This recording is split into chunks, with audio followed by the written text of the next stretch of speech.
The blood-red sunset painted the horizon as Catherine Dalton stood at the edge of the dusty street, her trembling hands clutching a worn telegram. Trinidad, Colorado Territory, 1875, a place she never expected to call home. Yet here she was, with nothing but a small trunk of possessions and shattered dreams. Catherine had arrived that morning on the eastbound train, her heart heavy with the weight of her past. At 24, she'd already seen more hardship than most endure in a lifetime. The war had taken her father, illness had claimed her mother, and the man she'd been promised to had revealed himself as nothing more than a fortune-hunting scoundrel. The telegram that had drawn her west contained a simple message. Her aunt had passed, leaving Catherine a small but respectable millinery shop. It wasn't much, but it was all she had left in the world. "You look lost," a deep voice called from behind her. Catherine turned to find a man watching her from atop a chestnut mare. The setting sun silhouetted his broad shoulders and the distinctive shape of his Stetson. Even in the fading light, she could see the dust of the trail on his clothes and the weathered tan of his face. "I'm exactly where I'm meant to be," she replied, lifting her chin. "Though I'd appreciate directions to 317 Commercial Street." The stranger dismounted with a fluid grace that spoke of years in the saddle. As he approached, she noticed his eyes clear blue like a summer sky, startling against his sun-darkened skin. "That would be 4 blocks that way," he said, pointing down the main street. "You're the niece, then?" "Miss Dalton," Catherine stiffened. "How would you know that?" A half-smile touched his lips. "Small town, news travels fast." He extended a hand. "Ethan Evans. I manage the cattle operation for the Diamond E just outside town." Catherine hesitated before accepting his handshake, feeling the calluses on his palm. "Catherine Dalton. May I escort you to your aunt's shop? These streets can be unwelcoming after sundown." "That won't be necessary, Mr. Evans," she said, retrieving her hand. "I'm quite capable of managing on my own." "Never said you weren't, Miss Dalton." Something flickered in his eyes, amusement, perhaps. "But a gentleman offers his assistance all the same." Before she could protest further, he picked up her trunk as if it weighed nothing and began walking in the direction he'd indicated. Catherine hurried to keep pace with his long strides. "You've come a long way," he observed. "Philadelphia," she answered curtly, not wanting to invite further questions. "That's quite a journey for a millinery shop." "It was my aunt's wish that I continue her business," Catherine said, the lie coming easily. In truth, she'd had nowhere else to go. They walked in silence for a while, passing saloons already alive with raucous laughter and piano music. Men loitering outside cast curious glances their way, but none approached. Catherine suspected Ethan's presence was the reason. "Here we are," he said finally, stopping before a modest storefront with Dalton's Millinery painted in elegant script on the window. Catherine fumbled with the key the lawyer had sent her, aware of Ethan's patient presence behind her. The door creaked open, revealing a shop that smelled of fabric, perfume, and dust. Ethan carried her trunk inside and set it down gently. "Your aunt was well respected in Trinidad," he said, looking around the shop. "Made the finest hats in the territory, folks say." "Yes. Well, I hope to continue her legacy," Catherine replied, though she'd never made a hat in her life.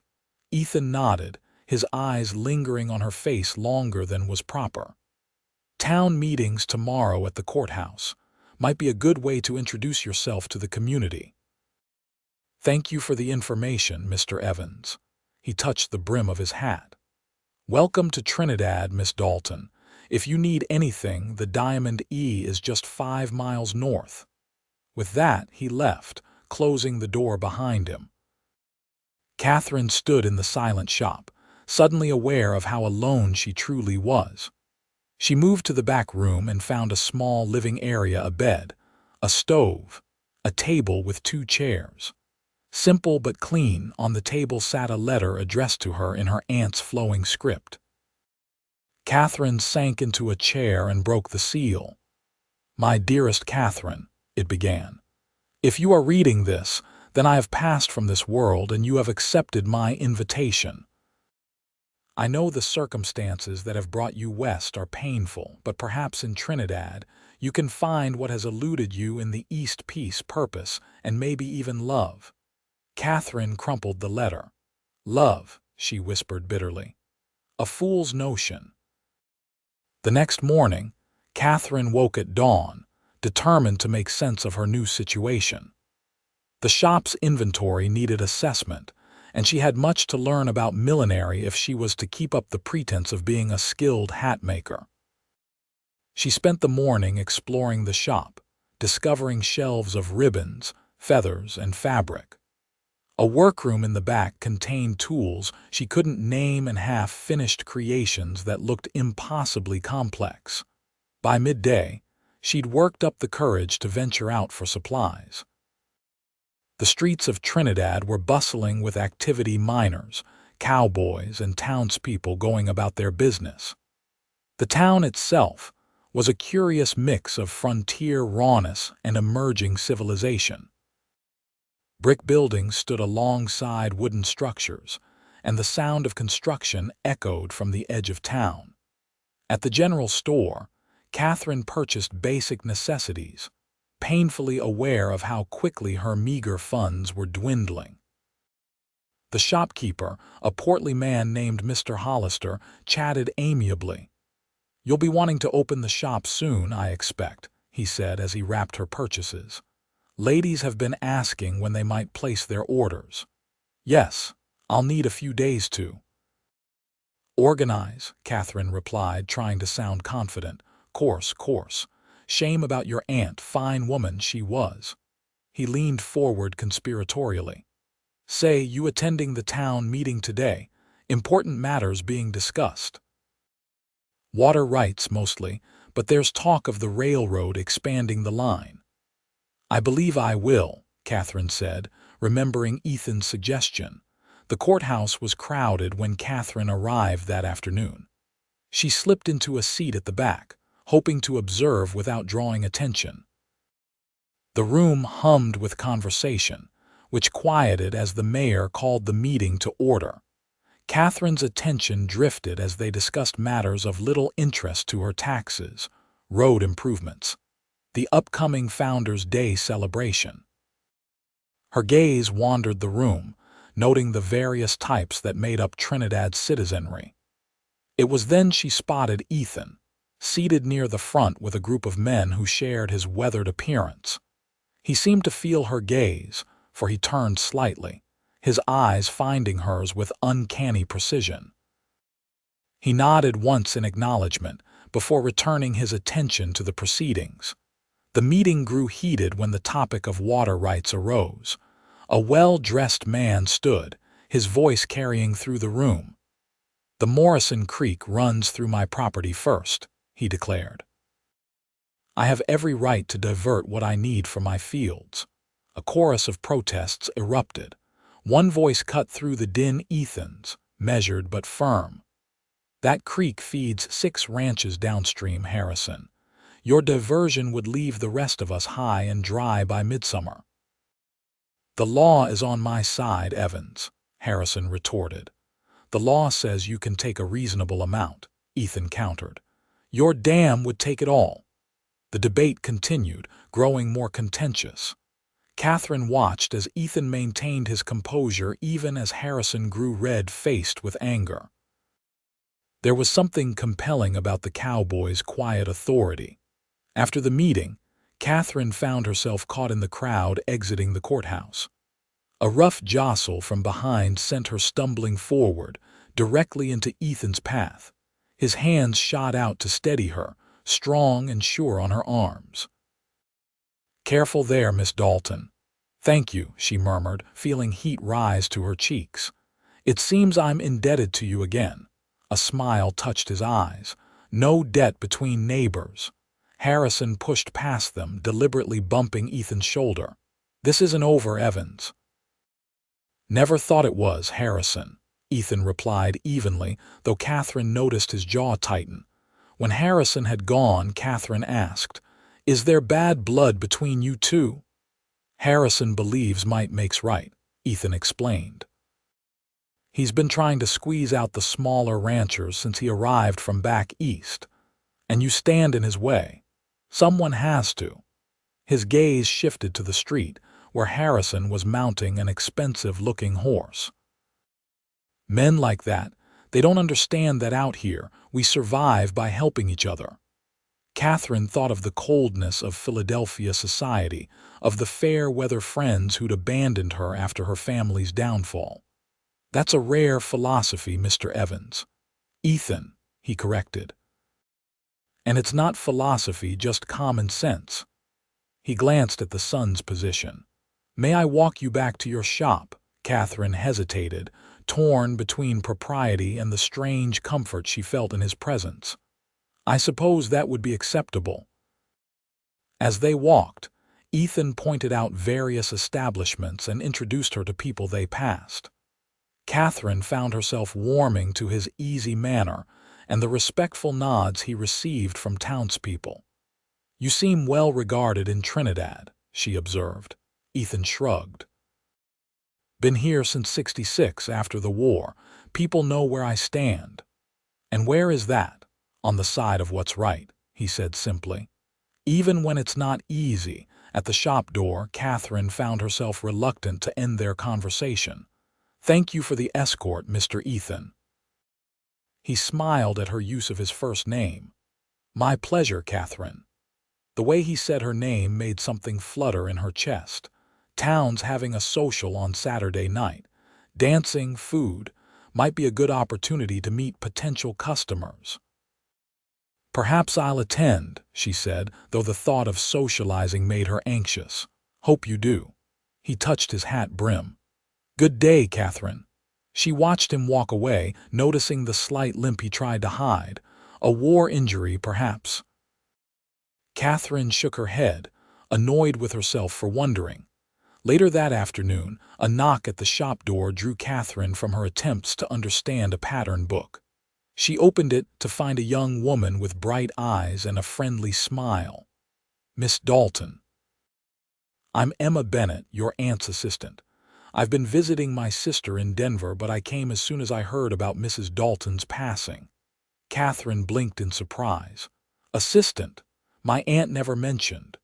"Oh, I've only been helping for the past year," Emma explained, stepping inside. "I'm learning the trade. Your aunt was teaching me."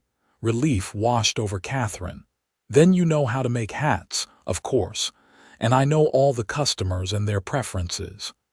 Emma's enthusiasm was infectious. "I can help you get the shop running again if you'll have me."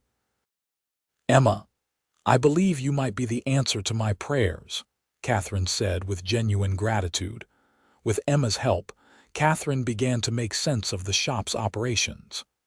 The younger woman was a font of information, not just about millinery but about the town and its inhabitants. By the end of the day, Catherine felt marginally more prepared to face her new life. "Miss Dalton," Emma said as she prepared to leave, "might I ask a personal question?" "You may." "Will you be continuing your aunt's tradition of Sunday suppers?" She often invited those without family to dine with her after church. Catherine hadn't known about this tradition, but something about it touched her. "Yes, I think I will." Emma beamed. "Wonderful, I'll spread the word. Oh, and don't forget about the social on Saturday." After Emma left, Catherine sat at her aunt's desk, reflecting on the day. She'd been in Trinidad for just 2 days, yet she'd already made connections. Perhaps this remote town might offer her a fresh start after all. Saturday evening arrived, and Catherine stood before the mirror, inspecting her appearance. She'd chosen a modest blue dress, one of the few she hadn't been forced to sell. Her dark hair was arranged in a simple but elegant style, and she wore the pearl earrings that had been her mother's. "You look lovely," Emma said, arriving to accompany her to the social. I'm not certain this is wise, Catherine confessed. I know nothing about Western dances. The steps aren't so different, Emma assured her. Besides, people will be more interested in meeting you than judging your dancing. The social was held in the town hall, transformed for the evening with lanterns and wildflowers. A small band played lively tunes, and tables laden with food lined one wall. Catherine felt eyes on her as she entered, whispers following in her wake. "Don't mind them," Emma whispered. "They're just curious about the newcomer." Catherine smiled stiffly at those who approached to welcome her. She'd grown unaccustomed to social niceties during her months of mourning and subsequent hardship. Still, she managed polite conversation, gradually relaxing as the evening progressed. She was helping herself to punch when a familiar voice spoke beside her. "You decided to come." Ethan stood there, looking different in clean clothes, a white shirt, dark vest, and trousers. His hair was neatly combed, though one stubborn lock fell across his forehead. "Emma convinced me it would be good for business," Catherine replied, noting how his eyes seemed to brighten at the sight of her. "Smart thinking." He glanced toward the dancers. "Would you care to dance, Miss Dalton?" Catherine hesitated. It had been so long since she danced. "I fear I'm out of practice." "That makes two of us," he said with a self-deprecating smile. "We can be clumsy together." Something about his honesty disarmed her. "Very well." Ethan led her to the floor just as the band started a waltz. His hand was warm at her waist, his touch respectful as he guided her through the steps. Despite his earlier claim, he moved with surprising grace. "You dance well for a cowboy," she observed. "My mother insisted on lessons," he admitted. Said no son of hers would stomp around a dance floor like a bear. Catherine found herself smiling. A wise woman, she was. A shadow crossed his face. "She passed during the war, fever." "I'm sorry," Catherine said softly. "I lost my mother 2 years ago." Their eyes met in mutual understanding, a shared grief bridging the space between them. They danced in comfortable silence for a moment. "Trinidad seems to be treating you well," Ethan observed. "Everyone has been kind," Catherine acknowledged. "Though I wonder if they'll remain so when they discover I'm a poor excuse for a milliner." Ethan raised an eyebrow. "Not following in your aunt's footsteps," Catherine bit her lip, regretting her candor. "I'm learning," she said evasively. "With Emma's help, no doubt," he said, surprising her. "Town this size, word gets around. Does everyone know my business? Only that Emma's working with you again, which folks take as a good sign." He guided her through a turn. "Don't worry, your secrets are your own." Catherine studied him, trying to reconcile this perceptive man with her preconceptions of Western cowboys. "You're not what I expected, Mr. Evans." "Is that good or bad?" "I haven't decided yet," she replied honestly. He laughed, a warm sound that drew glances from nearby dancers. "Fair enough." The music ended and Ethan escorted her from the floor. Before he could speak again, Harrison approached, his smile not reaching his eyes. "Miss Dalton, I don't believe we've been properly introduced. Victor Harrison." He bowed slightly. "I own the largest ranch in the county." "A pleasure, Mr. Harrison," Catherine replied, though she felt anything but pleased at his interruption. "I wonder if I might claim the next dance." Harrison's tone made it clear he expected agreement. Catherine glanced at Ethan, noting the tension in his jaw. "Thank you, but I was just telling Mr. Evans that I need to rest. Perhaps another time." Harrison's smile thinned. "Of course, another time." He nodded curtly and moved away. "You've made an enemy," Ethan murmured. "Harrison doesn't take rejection well." "I'm accustomed to difficult men," Catherine said, thinking of her former fiancé. "I don't doubt it." Ethan's gaze was assessing. "Would you like some air? It's getting warm in here." Outside, the night was cool and clear, stars blanketing the sky in a way Catherine had never seen in the east. They strolled along the boardwalk, maintaining a proper distance. "Tell me about your ranch," Catherine said, genuinely curious. Ethan's face softened. "The Diamond belonged to my father. He came out here in '58 before the gold rush, built it from nothing." Pride colored his voice. "It's not the biggest spread, but the land is good, and we breed some of the finest horses in the territory. My brother Daniel helps run things. He handles the business side, never took to cowboying like I did." Ethan smiled. "And we've got a good crew, loyal men who have been with us for years." "It sounds wonderful," Catherine said, surprised by the wistfulness in her own voice. "It is." Ethan stopped, turning to face her. "You should see it sometime. The view from the North Ridge at sunrise." He shook his head. "There's nothing like it." The invitation hung in the air between them. Catherine knew she should decline. She barely knew this man, but something in his earnest expression made her hesitate. "Perhaps someday," she said finally. Ethan seemed satisfied with that. They continued walking, their conversation flowing easily from topic to topic. Catherine found herself relaxing in his company, sharing more than she had intended about her life in Philadelphia, though she omitted the most painful parts. "It's getting late," she said eventually, noticing the emptying streets. Ethan nodded. "May I walk you home?" The walk back to her shop was quiet, both of them seemingly reluctant for the evening to end. At her door, Catherine turned to thank him. "I enjoyed our dance," she said. "And the conversation, as did I." Ethan hesitated, then added, "I meant what I said about the ranch. Sunday after church, perhaps. I could bring a wagon." Catherine thought of Emma's mention of Sunday suppers. "Actually, I'm continuing my aunt's tradition of Sunday meals after services. You'd be welcome to join if you'd like." The invitation surprised her as much as it seemed to surprise him. Ethan's smile was warm. "I'd be honored. My brother, too, of course." He touched his hat. "Good night, Catherine." "Good night, Ethan."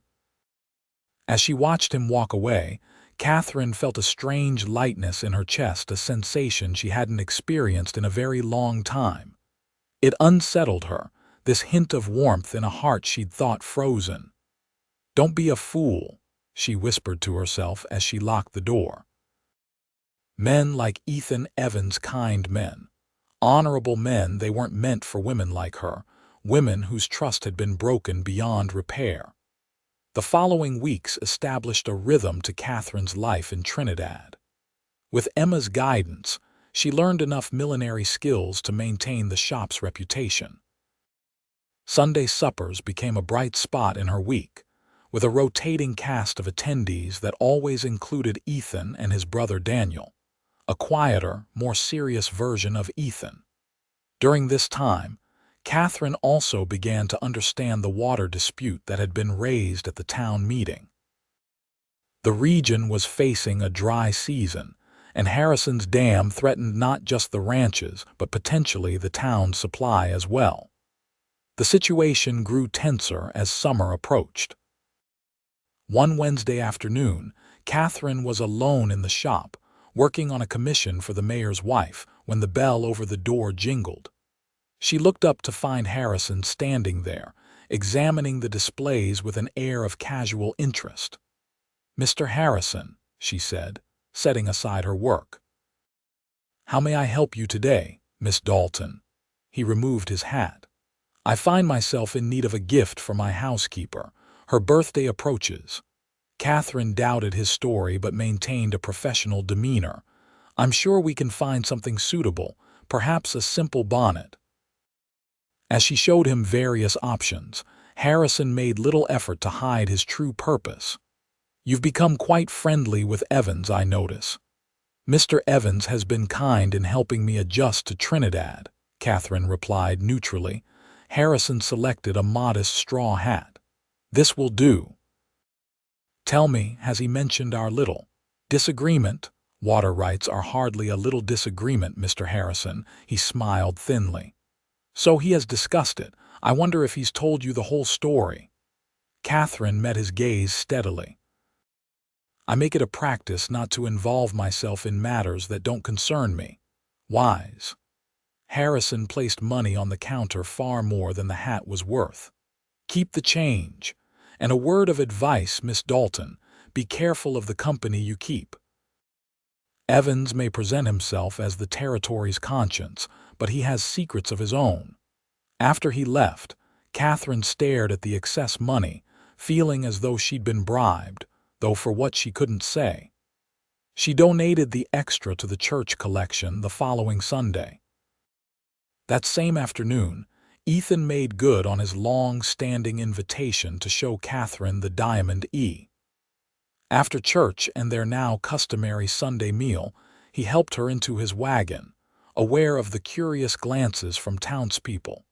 People will talk, Catherine said as they left town behind. Let them, Ethan replied. Nothing improper about showing a friend my ranch. Friend. The word warmed and stung simultaneously.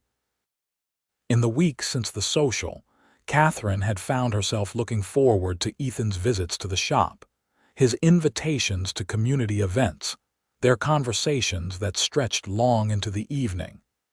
Yet she maintained a careful distance, reminding herself that friendship was all she could allow. The Diamond E came into view as they crested a hill, a sprawling ranch house surrounded by outbuildings, corrals, and pastures that stretched to distant hills. Cattle dotted the landscape, and horses grazed in a nearby meadow. It's beautiful, Catherine breathed. Pride shone in Ethan's eyes. Been in the family for 20 years now. Started with just 20 acres and a shack. Now we run 500 head of cattle and 40 horses. He gave her a tour, showing her the stables, the bunkhouse where the ranch hands stayed, and finally the main house, a solid 2-story structure built of local stone and timber. Inside, it was surprisingly comfortable, with well-made furniture and touches that spoke of a woman's influence. Your mother? Catherine asked, noticing the needlepoint cushions and carefully preserved china. Yes, Ethan said softly. Daniel keeps her things just as she left them. In the study, Catherine noticed a collection of books, classic literature, history, law volumes. You're well read for a cowboy, she observed. Ethan smiled. My father believed education was important even out here, maybe especially out here. And the law books. Daniel studied law for a time back east. His expression grew serious. Comes in handy when dealing with men like Harrison. Catherine thought of Harrison's insinuations. He came to the shop yesterday. Ethan frowned. What did he want? Ostensibly, a hat for his housekeeper. She hesitated. He suggested you have secrets. Did he now? Ethan's voice was quiet, but she heard the anger beneath it. Harrison deals in insinuations and half-truths. Whatever he implied, I can assure you, you don't need to explain yourself to me, Catherine interrupted. We all have aspects of our past we prefer to keep private. Something flickered in Ethan's eyes, relief, perhaps, or disappointment that she hadn't pressed for more. Thank you for that. As promised, he took her to the North Ridge later that afternoon. The view was spectacular, rolling hills giving way to distant mountains, the land painted in shades of green and gold under the late spring sun. Worth the ride? Ethan asked, standing beside her as they looked out over his land. Very much so, Catherine replied honestly. They were quiet for a moment, the only sounds the whisper of wind through grass and the occasional call of a hawk circling overhead. Catherine, Ethan began, his voice different than she'd heard before. These past weeks, getting to know you. Please don't, she said quickly, feeling panic rise in her chest. Ethan frowned. Don't what? Say something you'll regret. Catherine stepped back, creating distance between them. I value your friendship, Ethan. I wouldn't want to complicate it. And if I told you I'd like to complicate it, Catherine shook her head. You don't know me, not really. I'd like to, he said simply. No, she said more sharply than intended. Seeing the hurt in his eyes, she softened her tone. I can't. Can't what? I'll never be loved, she whispered, the words escaping before she could stop them. Not truly, not in the way you deserve. Ethan studied her face, his eyes serious. Then I'll spend my life proving you wrong. The conviction in his voice shook her. Don't make promises you can't keep. I don't, he said firmly. Not ever. The ride back to town was quiet, tension hanging between them. Catherine regretted her outburst, the revelation of a vulnerability she'd intended to keep hidden. By the time they reached the shop, dusk was falling, and she was exhausted from maintaining her composure. Thank you for today, she said stiffly as he helped her down from the wagon. Ethan held her hand a moment longer than necessary. I meant what I said, Catherine. I'm a patient man. Patience won't change what's true, she replied. We'll see. He released her hand. Good night. Catherine watched him drive away, fighting the urge to call him back. Once inside, she sank onto a chair, trembling with emotions she'd thought long buried. How had this happened? How had this quiet cowboy slipped past her defenses? The answer came unbidden, because he was nothing like the men she'd known before. Because he saw her, truly saw her, and still looked at her with warmth in his eyes. And that terrified her more than anything else. The following week brought a welcome distraction in the form of Trinidad's Founders' Day celebration. The entire town turned out for the festivities, games, food, music, and a horse race that was the highlight of the day. Catherine found herself swept up in the preparations, as Emma insisted they create special hats for the occasion. It's tradition, Emma explained. Ladies commission their finest headwear for Founders' Day.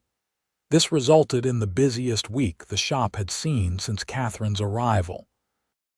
She worked alongside Emma, grateful for the younger woman's expertise and the distraction from thoughts of Ethan.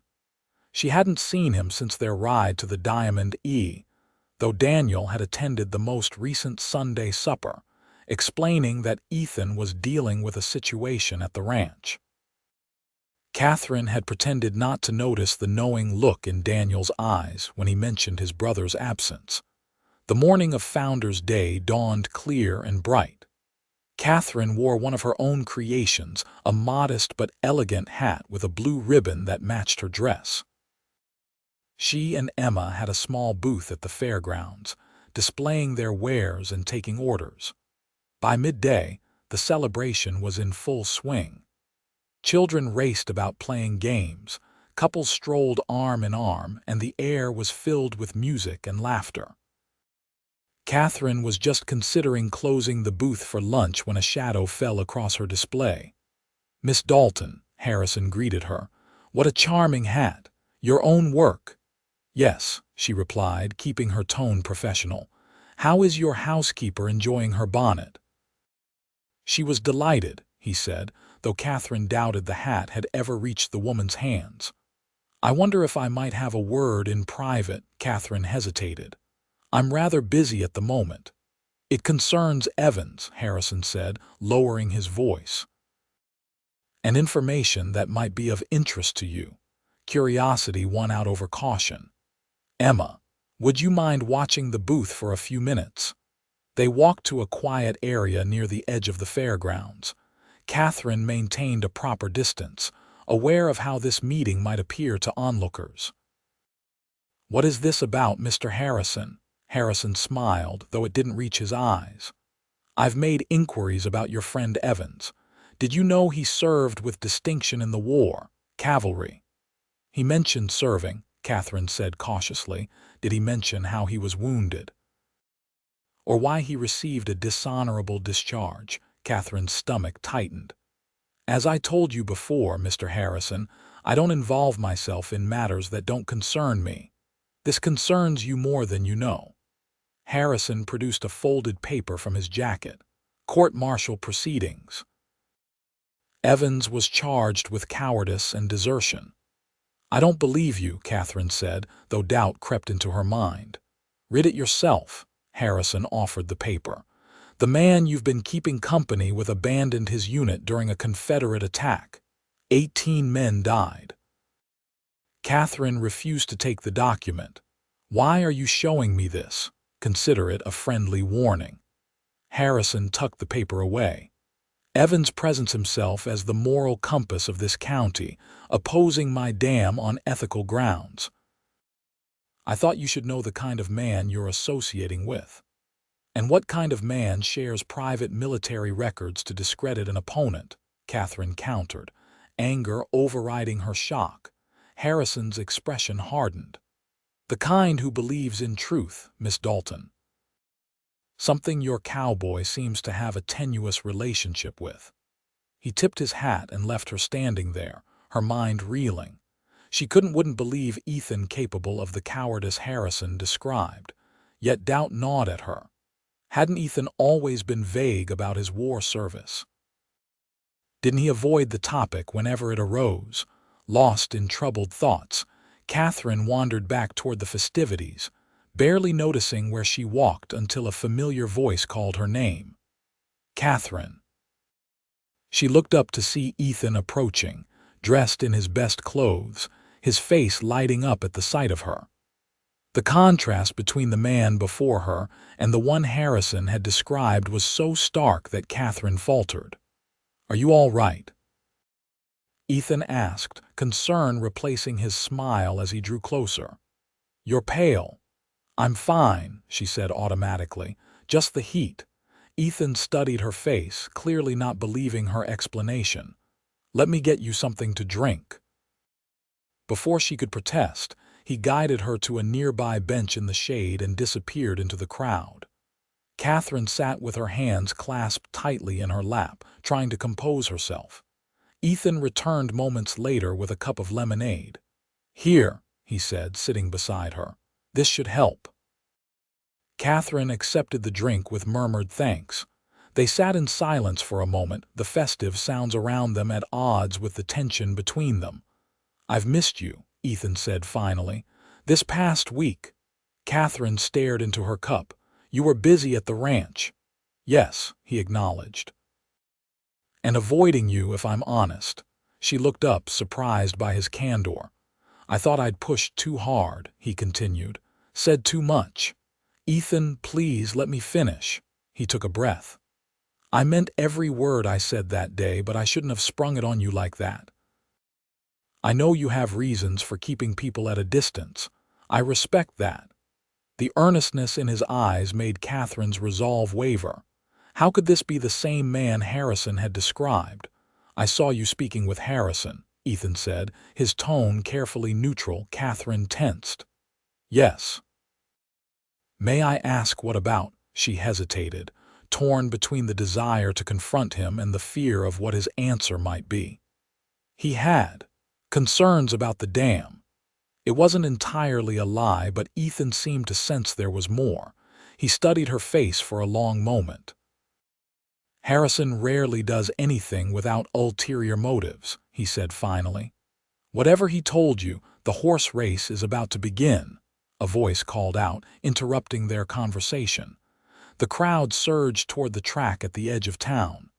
"We should talk later," Ethan said, standing. "Will you watch the race?" "I've entered Thunderbolt." Catherine nodded, relieved for the reprieve. "Of course." The race was Trinidad's most anticipated event of the year, with riders from ranches throughout the county competing for a silver cup and considerable prize money. Catherine found herself standing with Emma and Daniel as the horses lined up at the starting line. "Ethan's won the last 2 years," Daniel told her. "Thunderbolt's the fastest horse in the territory."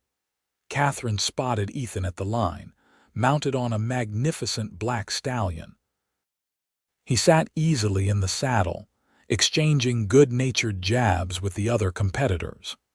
Harrison was also among the riders, astride a sleek chestnut with a white blaze. The starter's pistol cracked, and the horses surged forward in a thunder of hooves.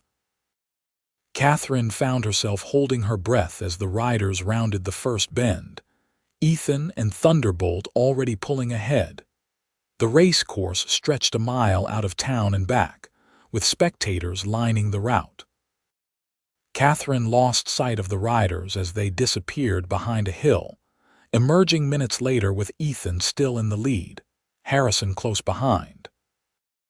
As they approached the final stretch, something happened Catherine couldn't see clearly, but suddenly Thunderbolt faltered, and Ethan was fighting to control the horse as it veered dangerously close to the crowd. Harrison seized the opportunity, pulling ahead to cross the finish line first. "Something's wrong," Daniel muttered, pushing through the crowd toward his brother. Catherine followed, concern overriding her earlier doubts. They reached Ethan as he dismounted, his face grim as he examined Thunderbolt's foreleg. "What happened?" Daniel asked. "Stepped in a hole," Ethan said, though his tone suggested he didn't believe it. "Right where the course narrows by Miller's Creek." Daniel's expression darkened. "That's convenient." "What are you suggesting?" Catherine asked. "Nothing we can prove," Ethan replied, stroking Thunderbolt's neck soothingly. Harrison rode over, triumph written across his face. "Bad luck, Evans. Perhaps next year." Ethan's jaw tightened, but he nodded. "Congratulations, Harrison." As Harrison moved away to accept the prize, Catherine noticed something odd, a smudge of dirt on his usually immaculate riding boots, as if he'd recently been on foot. "He tampered with the course," she whispered to Ethan. "Probably," Ethan agreed, "but proving it is another matter." The incident left a sour taste in Catherine's mouth. If Harrison would cheat at a horse race, what else was he capable of? And if he would lie about something so trivial, might he have lied about Ethan's past as well? These questions preoccupied her as the day wore on. She found herself watching Ethan as he tended to his horse, spoke with townspeople, and participated in the festivities with good humor despite his loss. Nothing in his behavior suggested a man capable of the cowardice Harrison had described. As dusk fell, lanterns were lit around the fairground and a dance began. Catherine was helping Emma pack up their booth when Ethan approached. "May I have this dance?" he asked, extending his hand. Catherine hesitated only briefly before accepting. "How's Thunderbolt?" "He'll be fine," Ethan said as he led her to the dance area. "Bruised but not seriously injured." They joined the other dancers as the band struck up a waltz. Ethan's hand was warm at her waist, his movements confident as he guided her through the steps. "We never finished our conversation," he said after a moment.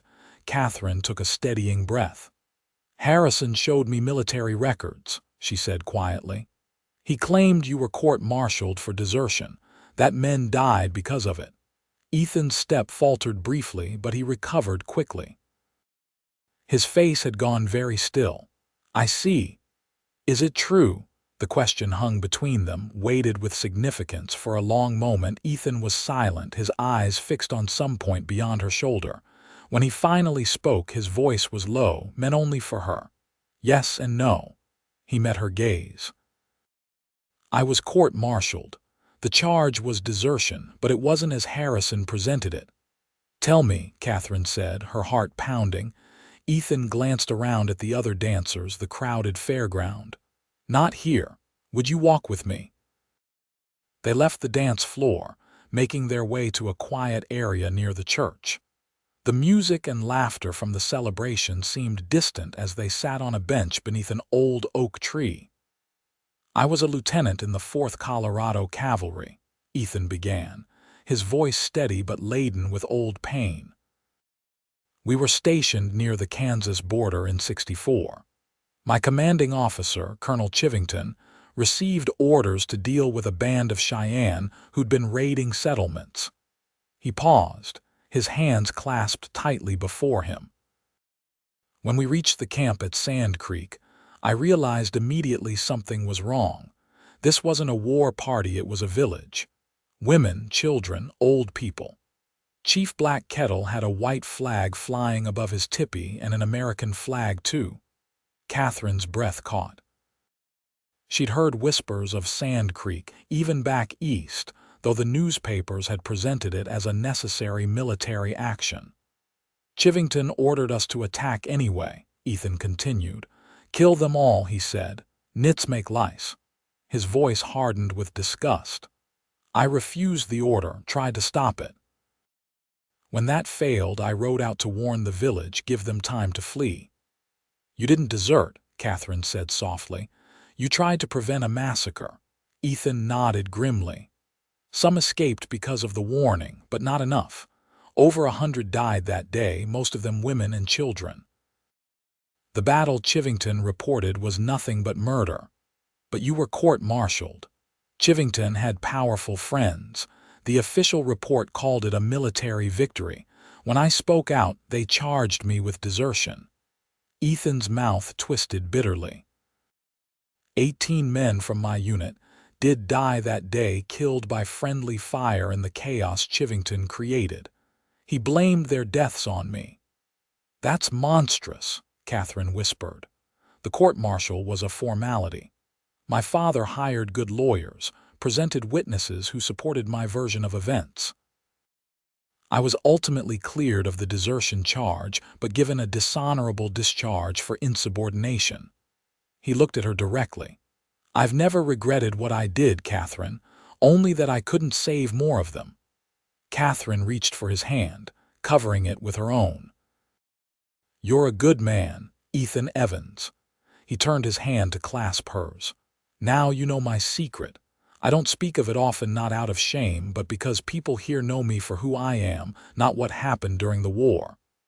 Why would Harrison use this against you? Surely the truth reflects well on your character. Harrison's grandfather was an investor in the Colorado War. Men like him profited from taking Indian lands. He sees my actions as betrayal of race and country. Ethan's expression hardened. And he knows that even 10 years later, Sand Creek remains contentious. Some still view Chivington as a hero. They sat in silence for a moment, hands still joined. Catherine felt ashamed of her earlier doubts. I'm sorry I questioned you, she said finally. You had reason to wonder, Ethan replied. Harrison is persuasive and I hadn't been forthcoming about my past. Still, I should have trusted you enough to ask directly. Ethan smiled slightly. We're still getting to know each other, Catherine. Trust takes time. The distant sounds of the celebration reminded them of the world beyond their quiet corner. Ethan stood, still holding her hand. We should return before people notice our absence. As they walked back toward the lights and music, Catherine felt something shift between them, a deepening of connection, a lowering of barriers. Ethan had trusted her with his darkest moment, and in doing so, had shown her the true measure of his character. Perhaps, she thought, it was time to trust him with hers. The days following Founders' Day brought change to Trinidad. Harrison's victory at the race had bolstered his standing, and work on his controversial dam accelerated. Meanwhile, Catherine found herself busier than ever at the shop, as ladies who had admired her hat at the celebration came seeking similar designs. She and Ethan settled into a comfortable rhythm, with regular visits to the shop and Sunday suppers that had become the highlight of her week. They hadn't spoken further of his declaration on the ridge, but something had shifted in their relationship, a deeper understanding, a mutual respect that felt like solid ground beneath her feet. One evening, as Catherine was closing the shop, the skies opened in a sudden, violent storm. Rain lashed against the windows, and thunder shook the building. Catherine hurried to secure the shutters, worried about water damage to her fabrics and ribbons. She was struggling with a particularly stubborn window when a knock at the door startled her. Peering through the rain-streaked glass, she saw Ethan standing there, drenched to the skin. "Ethan," she exclaimed, hurrying to let him in. "What on earth are you doing out in this weather?" He stepped inside, water streaming from his hat and coat. "Came to town for supplies when the storm hit," he explained, removing his dripping hat. "Thought I'd check on you before heading back." "You can't possibly ride to the ranch in this," Catherine protested. "It's dangerous." As if to emphasize her point, lightning flashed, followed by a deafening crack of thunder. The lights flickered ominously. "You may be right," Ethan conceded, shrugging off his wet coat. "Wait here," Catherine said. "I'll fetch towels." When she returned with towels and a spare blanket, she found Ethan examining the leaking window she'd been struggling with. He accepted the towels with a grateful smile. "That frame's warped," he observed, drying his hair. "Mind if I take a look?" "Please do," Catherine replied, acutely aware of how improper it was to be alone with him after business hours, especially with the storm isolating them from the rest of the town. Ethan worked quickly, using a tool from his pocket to adjust the frame and secure the shutter. "That should hold for now," he said, "but you'll need a carpenter to properly fix it before the next big rain."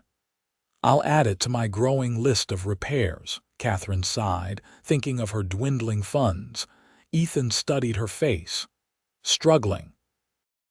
She hadn't intended to reveal her financial concerns, but something about the storm, the isolation, and Ethan's steady presence loosened her usual reserve. "The shop does well enough," she said carefully, "but there are always unexpected expenses. Your aunt left debts." Catherine hesitated, then decided on honesty. "My aunt left very little beyond the shop itself. The truth is, I came to Trinidad nearly penniless." Ethan nodded, unsurprised. "I suspected as much." "Was it that obvious?" she asked, embarrassed. "Only to someone paying attention." His smile was gentle. "Your hands. When you first arrived, they weren't the hands of a woman accustomed to millinery work." Catherine looked down at her hands, now marked with tiny pinpricks and calluses from months of hat-making. "I suppose not." Another crack of thunder rattled the windows. The lamps flickered again, then went out, plunging the shop into darkness. "Stay there," Ethan said calmly. "I'll light a candle." She heard him moving confidently through the dark shop, followed by the scratch of a match. Warm light bloomed as he lit a candle on the counter. "There," he said, turning to find her. "Better," Catherine nodded, though the dim light cast shadows that made the familiar shop seem strange and intimate. "Thank you."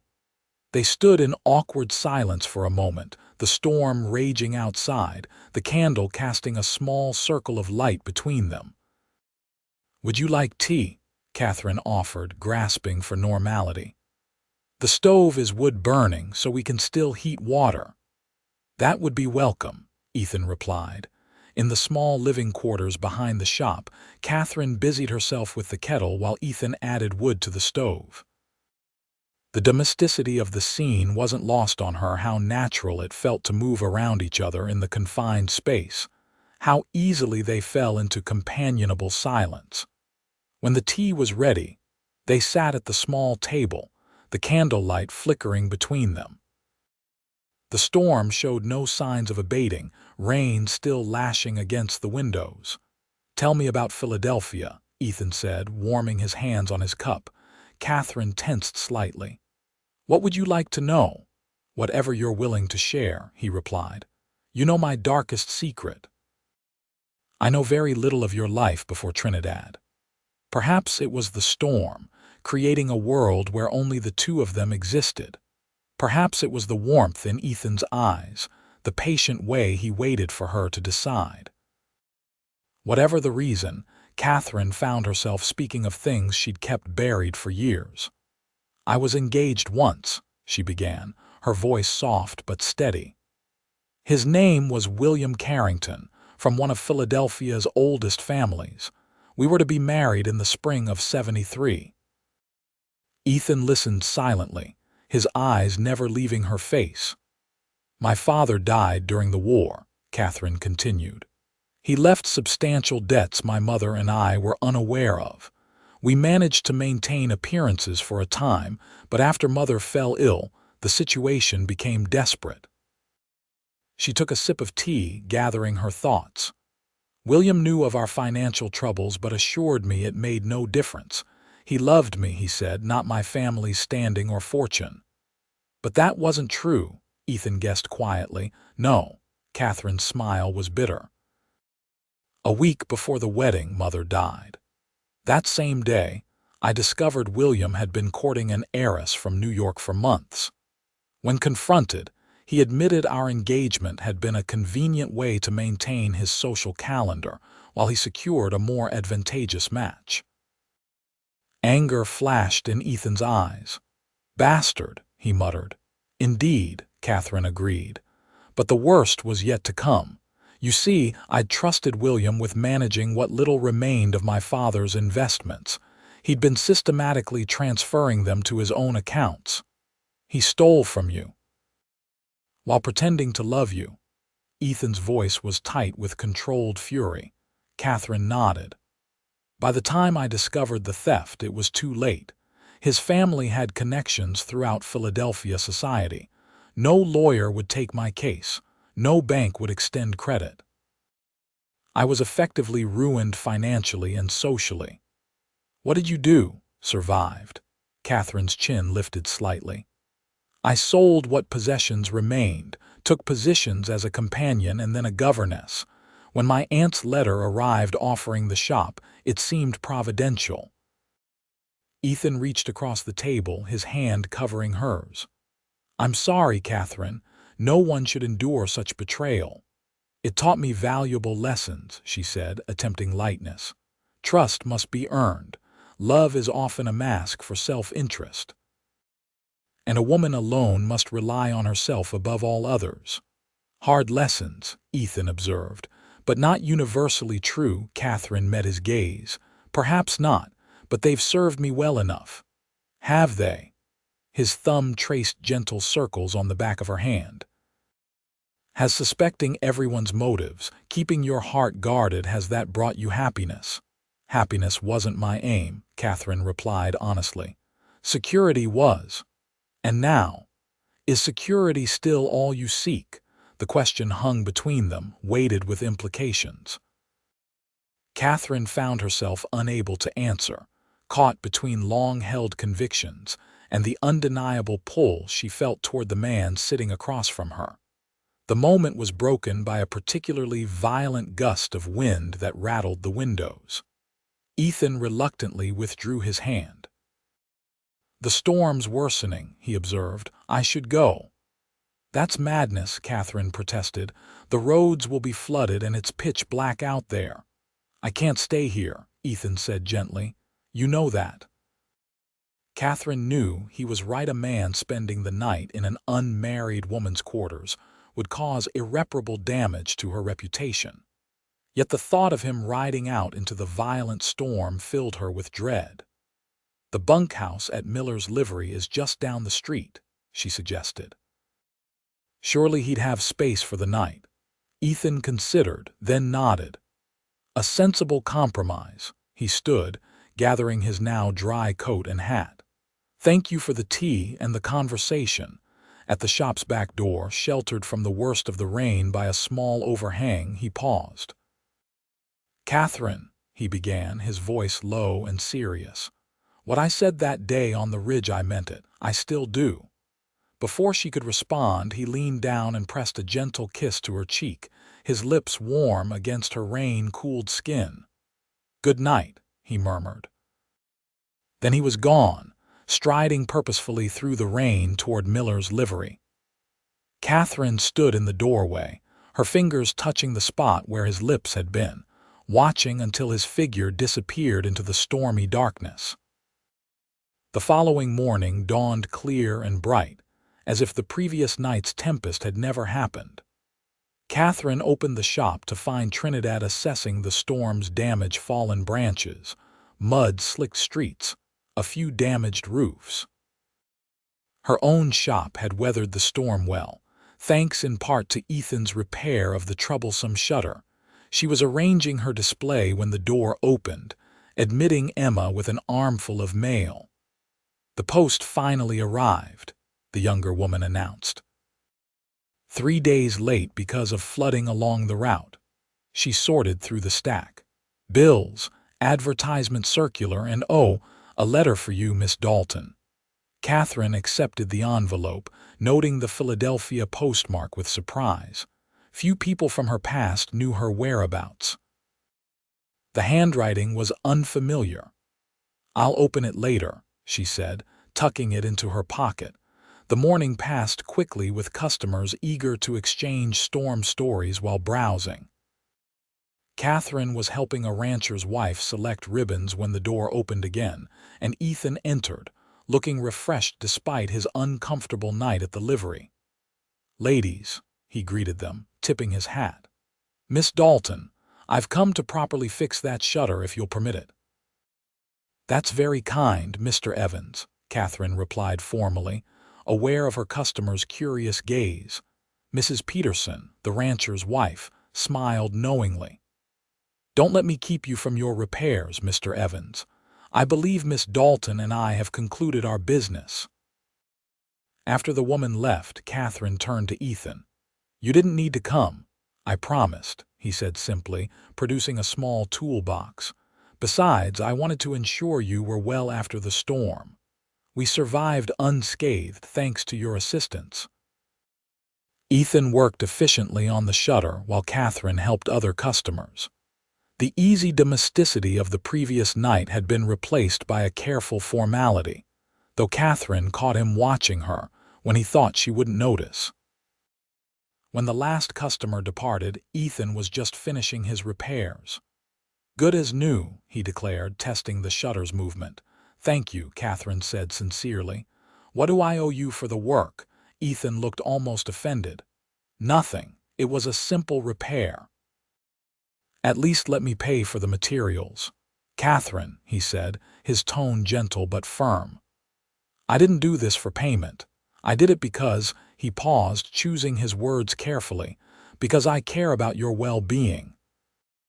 The simple statement touched her more deeply than any grand declaration could have. "I received a letter from Philadelphia today," she said, changing the subject. Ethan raised an eyebrow. "Good news or bad? I haven't opened it yet." She withdrew the envelope from her pocket. "Would you like privacy?" Catherine considered, then shook her head. "No, stay if you like." She broke the seal and unfolded the letter, her eyes quickly scanning the contents. As she read, her expression shifted from curiosity to shock. "Catherine." Ethan stepped closer, concern evident in his voice. "What is it?" "It's from a lawyer," she said, her voice faint. "William Carrington is dead. Your former fiancé." Catherine nodded, still staring at the letter. "He was thrown from his horse during a hunt. Before he died, he confessed to his misdeeds and made provisions in his will. The lawyer writes that a sum has been recovered, not all that was taken, but a significant portion." "That's good news, isn't it?" Ethan asked cautiously. "Yes," Catherine agreed, though she felt oddly numb. "It means security, independence, and Philadelphia." Ethan's voice was carefully neutral. "Will you return now?" The question pulled Catherine from her shock. She looked up from the letter to find Ethan watching her, his expression guarded but his eyes revealing a deeper concern. "Return?" The thought hadn't even occurred to her. "No, there's nothing for me in Philadelphia now." Relief flickered across Ethan's face before he masked it. "I'm glad to hear that. Trinidad has grown better for your presence." Before Catherine could respond, the door opened, admitting Daniel Evans, his expression urgent. "Ethan," he said, nodding briefly to Catherine. "Sorry to interrupt, but there's trouble at Morrison Creek. Harrison's men are turning away our ranch hands at gunpoint." Ethan's demeanor instantly shifted, the easy manner replaced by alert focus. "Anyone hurt?" "Not yet," Daniel replied grimly. "But Jenkins isn't known for restraint." Ethan grabbed his hat. "I need to go," he told Catherine, his voice apologetic. Of course, she said, concern tightening her chest. Please be careful. He touched her arm briefly. We'll continue our conversation later. After the brothers departed, Catherine found herself unable to concentrate on work. The letter from Philadelphia, with its unexpected inheritance, should have been cause for celebration. Instead, she found herself preoccupied with thoughts of Ethan confronting armed men at Harrison's dam. By closing time with no word from either Evan's brother, Catherine's worry had evolved into genuine fear. She was just locking the shop door when Emma hurried up, breathless from running. "Miss Dalton, have you heard?" "Heard what?" "There's been shooting at Morrison Creek," Emma panted. "Doctor Wilson's been called out." Catherine's heart seemed to stop. "Casualties? Don't know details," Emma said. "But they say one of the Diamond E hands was hit for certain." Without conscious thought, Catherine was moving, gathering her shawl. "Where are they taking the wounded?" "Town hall's been set up as a temporary infirmary." Catherine hurried through the streets, her mind filled with terrible possibilities. The town hall was crowded when she arrived. Townspeople gathered in anxious groups, discussing the confrontation in hushed voices. She spotted Daniel near the entrance, his shirt sleeve torn and bloodied. Relief mingled with renewed fear as she approached him. "Daniel, are you all right? Where's Ethan?" Daniel's expression was grim. "I'm fine, just a graze." "Ethan's inside with Jenkins. He took a bullet to the shoulder." "And Harrison's men, 2 wounded, none seriously. Sheriff's got Harrison at the jail, though his lawyers already arrived to secure his release." Daniel ran a hand through his hair, exhaustion evident in every line of his body. "It's a mess, Catherine." "What happened?" "Harrison's foreman, Jenkins, ordered our men off the creek at gunpoint. When they refused, he fired a warning shot. Things escalated from there." Daniel's mouth tightened. "By the time Ethan and I arrived, it was already turning ugly." Ethan tried to calm the situation, but Jenkins was drunk and looking for trouble. Before Catherine could respond, the town hall doors opened, and Dr. Wilson emerged, wiping his hands on a cloth. "He's asking for you, Miss Dalton," the doctor said, surprising her. "Not too long, mind. He's lost blood, but the bullet passed clean through. With rest and care, he should recover fully." Inside, the town hall had been transformed into a makeshift hospital. Several cots were occupied, but Catherine's eyes immediately found Ethan, propped up against pillows, his shoulder heavily bandaged, his face pale but alert. "Catherine," he said, his voice weaker than she'd ever heard it. "You came." "Of course I came," she replied, taking the seat beside his cot. "How could I not?" A ghost of his usual smile touched his lips. "Didn't want to worry you." "Well, you failed spectacularly at that." She took his hand, no longer caring who might see or what they might think. "What were you thinking, confronting armed men?" "Trying to prevent bloodshed," he said wryly. Ironically, Catherine shook her head, torn between relief that he was alive and anger that he'd put himself in danger. "You could have been killed. Worried about me, Miss Dalton." Despite his weakened state, there was a teasing light in his eyes. "Yes," she admitted softly, "very much so." His hand tightened around hers. "I'm hard to kill." "Don't joke about such things," she admonished, blinking back unexpected tears. Ethan's expression sobered. "I'm sorry, not just for worrying you, but for leaving our conversation unfinished." "That hardly matters now." "It matters to me," he insisted. "Your letter, the inheritance, I need you to know it changes nothing for me." Catherine frowned, confused. "What do you mean?" "I mean that I cared for you when you had nothing but a struggling shop and determination. Learning you'll now have financial security doesn't alter my feelings." His eyes held hers steadily. "I don't care about your inheritance, Catherine. I care about you." The simple declaration stripped away her remaining defenses. In that moment, with Ethan wounded but alive before her, Catherine finally acknowledged the truth she'd been fighting for months. She loved this man with his quiet strength, his unwavering integrity, his gentle persistence. "I know you do," she whispered, her voice thick with emotion. "And I care for you too, Ethan. More than I thought possible." Joy transformed his face, chasing away the pain and exhaustion. He tried to sit up straighter but winced as the movement jarred his injured shoulder.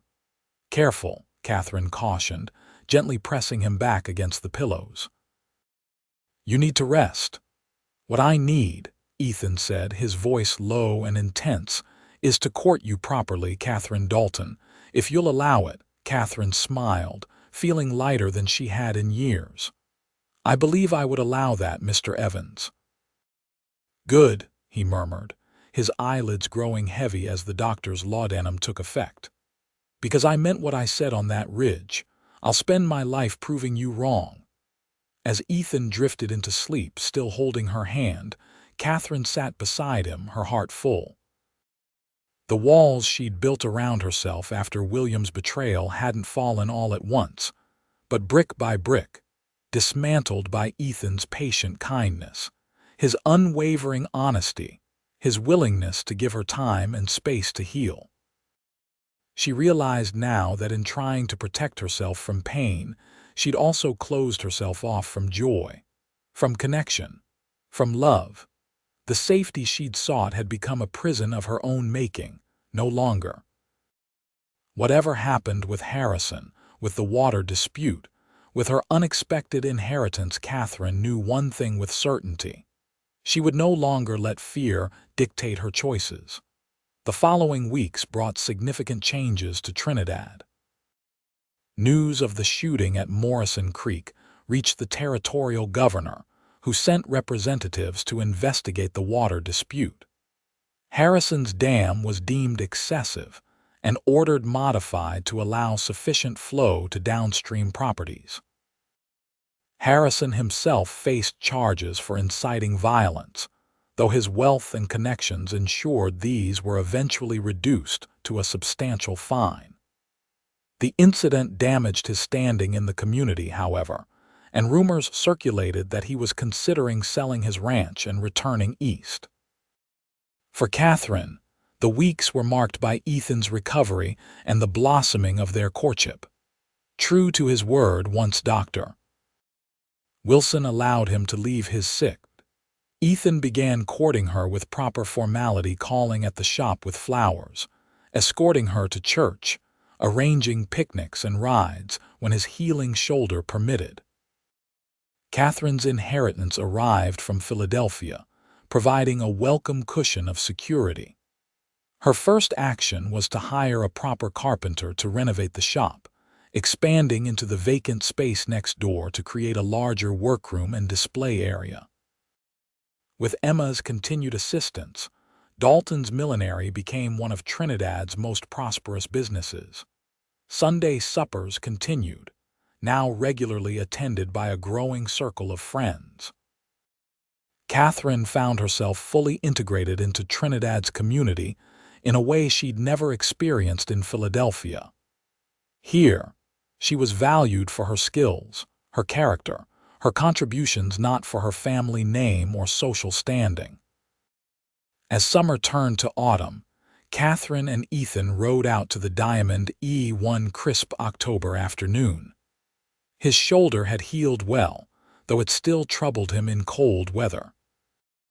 They traveled the now familiar route to the North Ridge, where they had first spoken of love and fear, of trust and doubt.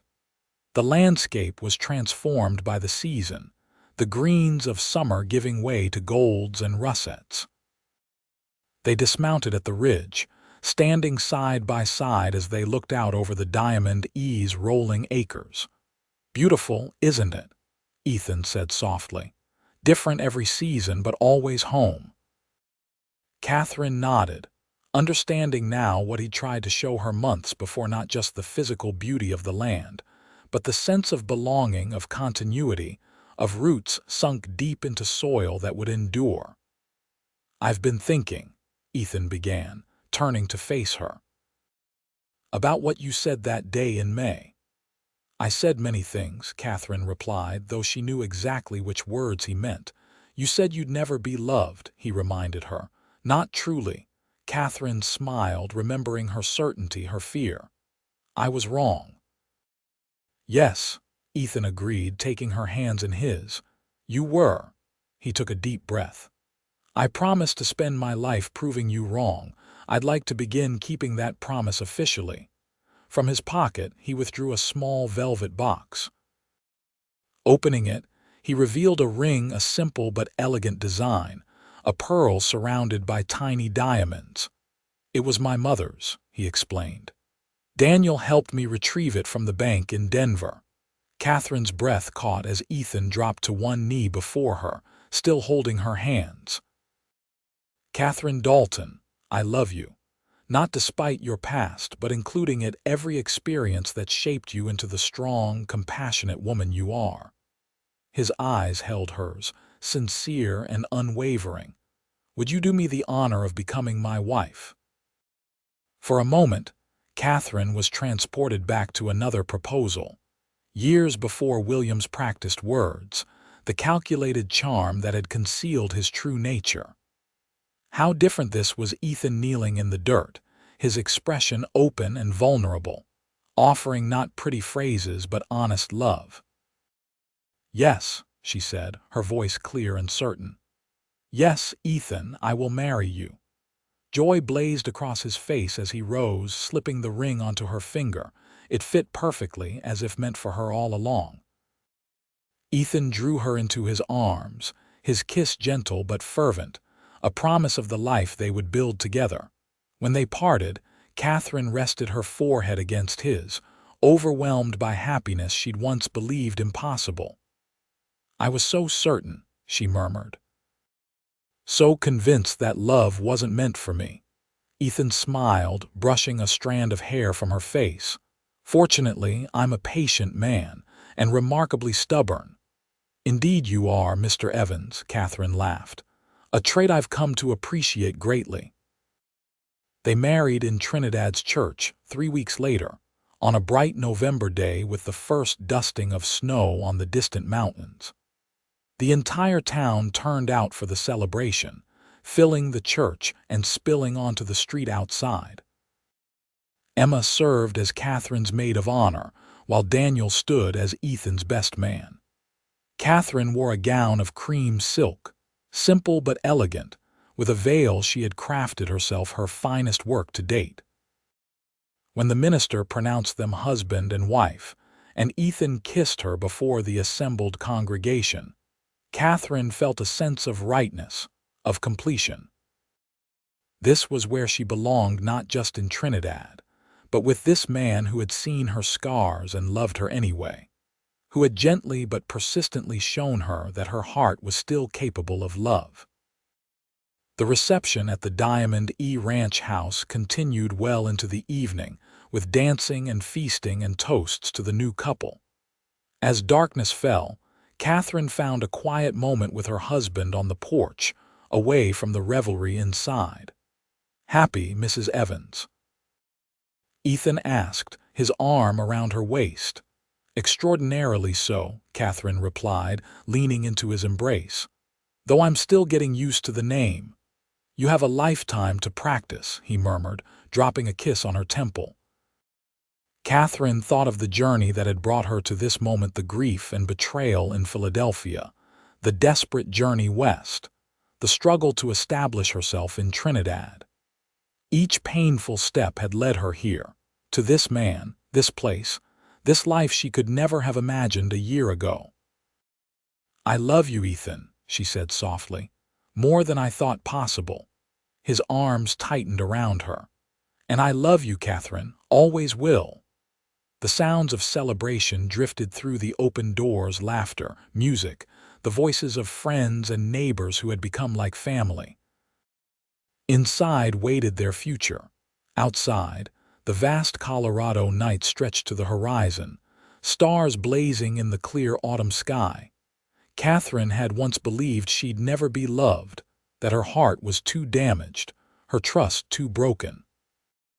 Ethan had proven her wrong, not with grand gestures or dramatic declarations, but with daily kindness, with unwavering constancy, with a love that asked for nothing but the chance to be given.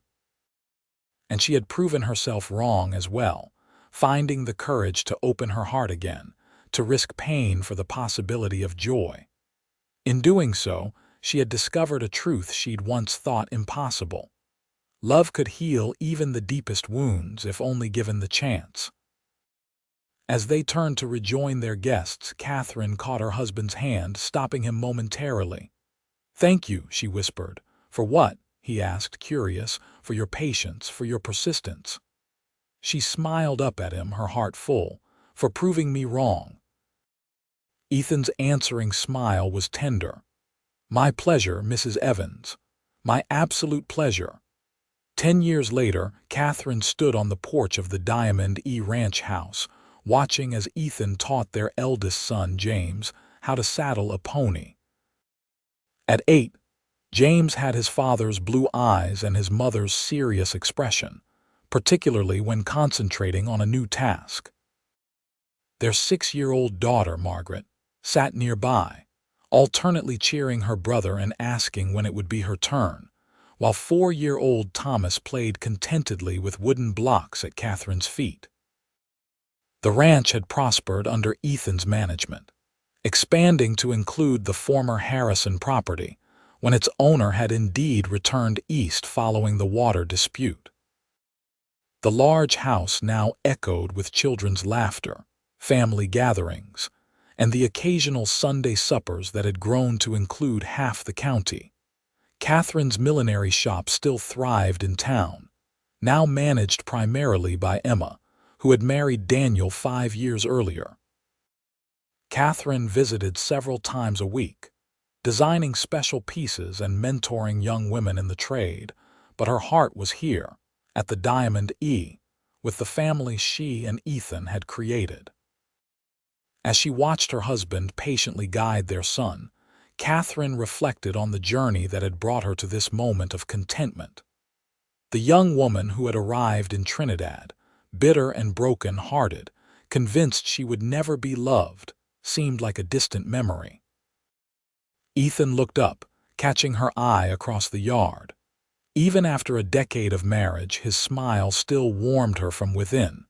He said something to James, then crossed to join her on the porch, his limp barely noticeable after all these years. "Penny for your thoughts, Mrs. Evans," he said, slipping an arm around her waist. Catherine leaned into his embrace.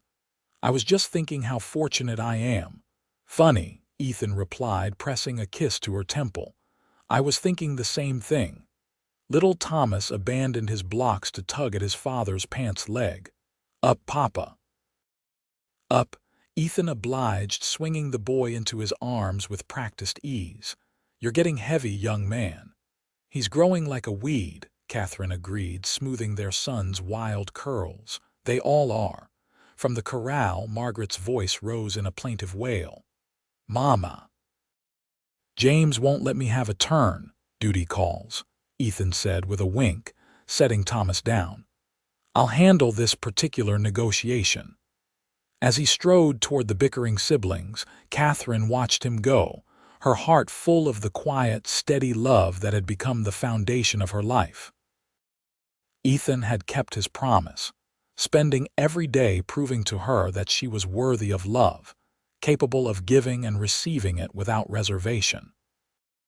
And she had learned perhaps the most important lesson of all.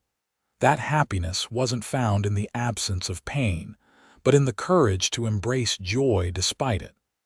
That love wasn't a weakness to be guarded against, but a strength to be cultivated and celebrated. The woman who had once declared she would never be loved now stood surrounded by love in its many forms, the love of her husband, their children, their community. The journey hadn't always been smooth, but every step, even the painful ones, had led her here, to this life richer and more fulfilling than she could have imagined. As the sun began its descent toward the distant mountains, painting the Colorado sky in shades of gold and crimson. Catherine smiled, grateful for the stubborn cowboy who had refused to let her hide behind her fears, who had patiently dismantled her defenses brick by brick, who had shown her that some promises were meant to be kept.